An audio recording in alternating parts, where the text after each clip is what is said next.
Olá! Sabe, no finalzinho da sua carta aos Gálatas, uma carta bem intensa, por sinal, o apóstolo Paulo solta uma frase que é quase uma assinatura. Uma frase enigmática, mas cheia de poder. E hoje a gente vai tentar desvendar o que ele realmente quis dizer com isso. Bora lá? Olha só essa frase. Trago no meu corpo as marcas do Senhor Jesus. Uau! Peraí, que marcas são essas? O que será que isso revela sobre a mensagem dele, sobre o que de fato importa na vida de fé? Essa é a grande pergunta que vai guiar a nossa conversa de hoje. Mas antes de chegar nesse ponto alto, nessa declaração tão forte, o Paulo ele dá uma aterrissada, sabe? Ele traz uns conselhos bem práticos, bem diretos, sobre como viver a fé no dia a dia. E o primeiro ponto é justamente sobre perseverança. E a linguagem que ele usa aqui é muito interessante. Repara só, ele não fala comecem a fazer o bem, não. Ele diz não se cansem de fazer o bem. A ideia é que eles já estavam fazendo. Ele está dizendo continuem, não desanimem. E aí ele usa aquela metáfora da agricultura que todo mundo naquela época entendia na hora.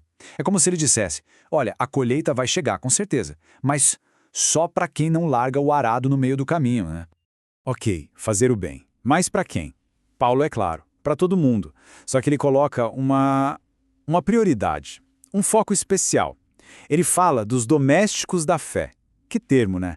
Basicamente ele está falando da galera da igreja, dos irmãos e irmãs na fé. É um chamado para a gente cuidar primeiro da nossa própria família espiritual. Beleza, agora a gente entra no coração do problema. A carta aos Gálatas inteirinha é sobre um grande conflito. Um choque mesmo. De um lado, a aparência, do outro, a realidade. Duas formas completamente diferentes de enxergar a fé. E quem é que estava empurrando essa fé de aparências? Era um grupo que a gente conhece como judaizantes. Pensa assim, eram os falsos mestres que chegavam e diziam: ah, legal que você crê em Jesus, mas não é suficiente.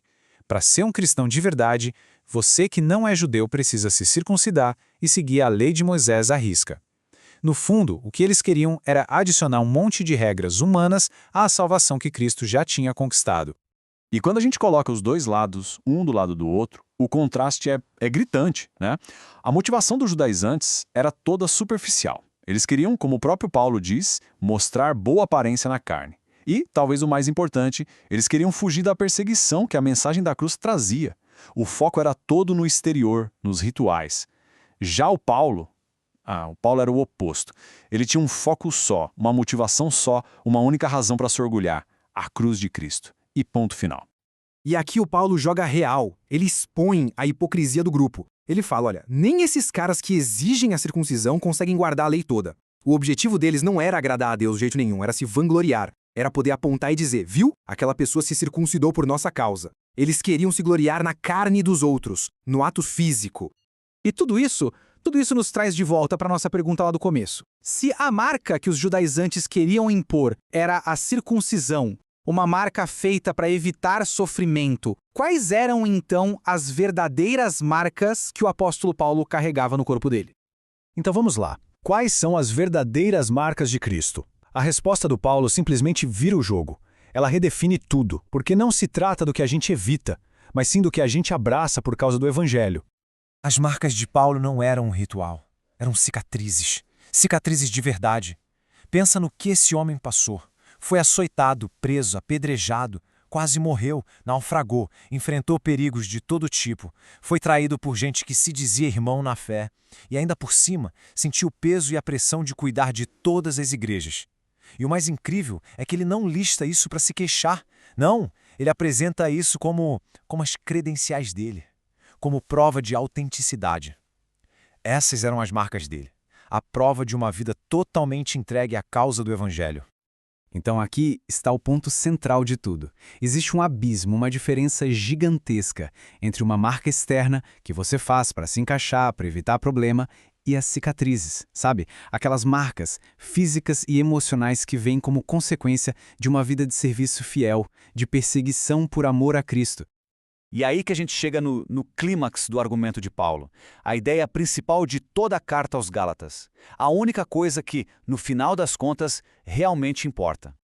Presta muita atenção nesse versículo, porque em Cristo Jesus nem a circuncisão nem a incircuncisão tem virtude alguma. Ou seja, todos os rituais, todas as regras externas, todas as nossas tentativas de sermos bons o suficiente por conta própria, nada disso tem valor para a salvação. Paulo diz que a única coisa que conta, o que realmente importa é ser uma nova criatura. A verdadeira marca, então, não é algo que a gente faz na nossa pele, é algo que Deus faz no nosso coração. É uma transformação que acontece de dentro para fora.